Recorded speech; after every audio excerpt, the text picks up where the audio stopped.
Good morning, welcome to Ag Talking Raw, where I talk raw about agriculture and other things that are on my mind. Well, today I'm bald. I didn't put my hat on. We're going to talk about what's going on here. $7 corn, 14 and change, $7.60 for corn a bushel, and what is it? Yeah, 14.50, 15 something for beans here locally. And I say locally, it would take me 2 hours to get to my uh, local place that I would drop off grain. I'm sure there's a lot of guys out in the Midwest that are saying, holy shit, those are high prices. But then you got to drive it 2 hours, 2.5 hours to get to those high prices. So let's put it this way. It's all relevant. Now, there's a lot of animal activity to our west. There isn't locally. There's not much that anybody wants to care about anyway. I mean, there's only a couple of dairies left in New Jersey, and they don't buy from. Well, they more than likely just grow their own. At least the two that I know do. They do buy feed and mineral packs and stuff like that, but it's not from a local farmer. And I wouldn't go into that for dairy anyway. And I whacked my eye. You can see how bloodshot it is. I just rubbed it with my finger, so God, my hands are rough and it hurts. But anyhow, yeah. So spring is pretty well progressing right along. I had some issues with with one sprayer, and I am now in the process of parting it out. I bought a new, good used sprayer. Structurally, it works just fine, but unfortunately, yesterday I discovered that this thing. I think I might even have dirt in it. I don't know. I discovered that they didn't clean it out, and it froze up a couple of pipes. So I have to pull pipes off of the sprayer that I'm going to part out and put those on, which isn't that big a deal. It's just going to take time this morning. And the two screens that are up on the boom, they're plugged, or they're froze out. They're junk. So I'm going to take them off the other sprayer. Excuse me, the other sprayer. No big deal. Yeah, so I haven't gotten my seed corn order yet. It is now May 2nd. No seed corn, no herbicide. I'm pretty well done with fertilizing hay. I need to get that job done now, but it is what it is. And if I don't have what I need, what am I going to do? What am I going to do? Am I going to get this? Am I going to get this done? I'm going to have to go back and spray 2,4-D as a single run. My wife just sent me a picture. If you see, hi, William. What? Oh, here's my monkey. You're my monkey. So, Mr. William is going to plant corn with me this year, right? You going to plant corn with me? Okay. Yeah, okay. Just say yes, Daddy. Yes, Daddy. That's right. Yes, Daddy. This is my tractor monkey, right? Who's that? Is that you? See that? Anybody see the resemblance in this guy? He's got such a nice, handsome smile. You got a handsome smile. You are handsome. He's my handsome guy. So, anyway, this is what it's about. It doesn't matter what people say, think, or do, or whatever, towards another human being when you have children and they love you and you love them, and you want to raise them to be the best people they can possibly be without falling down those stairs. Well, that's what it's all about. Family is what it's all about. Now, I involve my family in my videos, including Mr. William, not for views, not for money, not for fame, not for fortune, not for any of that stuff, just because I think there's a lot of people out there that just like to watch children grow up. Of course, there are scumbags out there, too, that say evil things, but we won't touch on that on this channel today.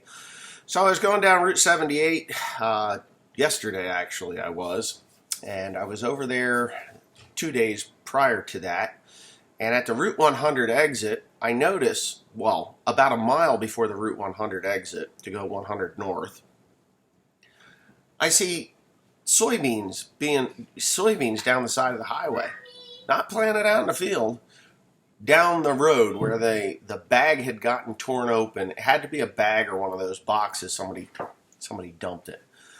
So they're going down the road, and for about a mile, maybe more, and then they got off on the exit, and you could see where something had flew off the trailer, so the bag must have finally flew off the trailer, and they hastily scraped up what they could get and then took off again. But there went a few $1,000. Seed, that seed's expensive. It was coated seed. So wherever that was going, that farmer probably had to wait for his final bag of soybean seed. We do have some corn going in the ground locally. Seen it going in. That's fine.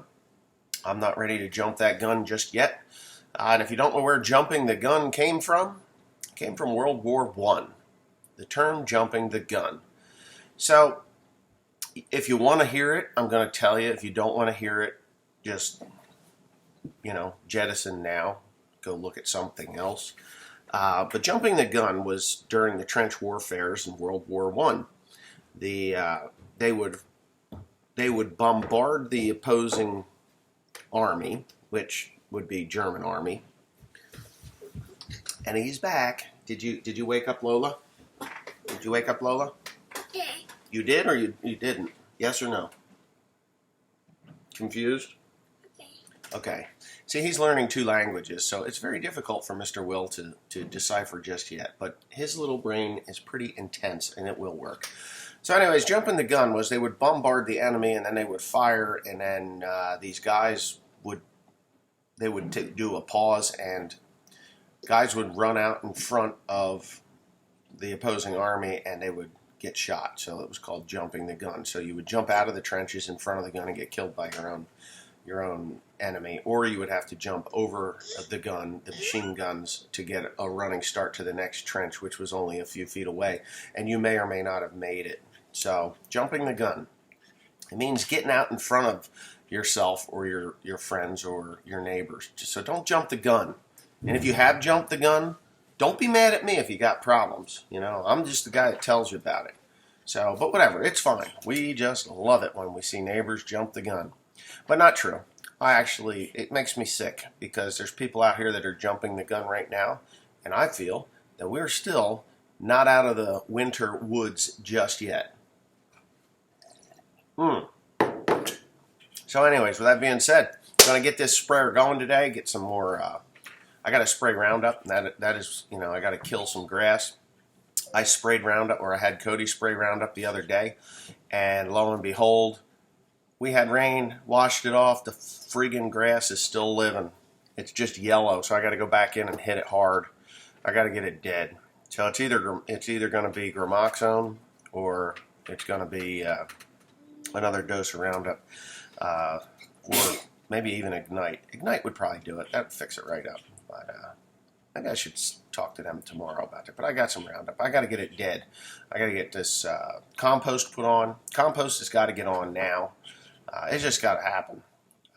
That's happening on Friday. I got to call them Monday and reserve that spreader. If I can't get it from one guy, I got to get it from another. And we'll see where we go from there. If I have to get it from Binkley and Hurst, I will. If I got to get it from, I don't care where I get it from, to be quite honest with you. It just has to happen. So there you go. Anyway, I hope everybody's planting season, if you're in an area where it's right to plant. I hope everything's going well for you, because it's going to be go time here in the next week. I'm saying Friday is the day that I'm going to get that shit spreader going and get that compost in the ground and a chisel plow on the run, or 2 chisel plows on the run, but for sure 1. And we're going to knock all this stuff into the ground, and then I got to start hauling commercial fertilizer to get that on before we disc. And then we're going to put the remainder of the nitrogen on. Yes, the remainder of the nitrogen on before we disc. And then we're going to disc it, roll it, we're going to plant it, and then we're going to put the herbicide down. So that's the plan. Anyway, with that being said, I'm out of here. Have a nice day. I hope you learned something. I don't think I said anything that anybody doesn't know already. But it's here, it's there, it's yon, and enjoy your lives, because it's a fun ride.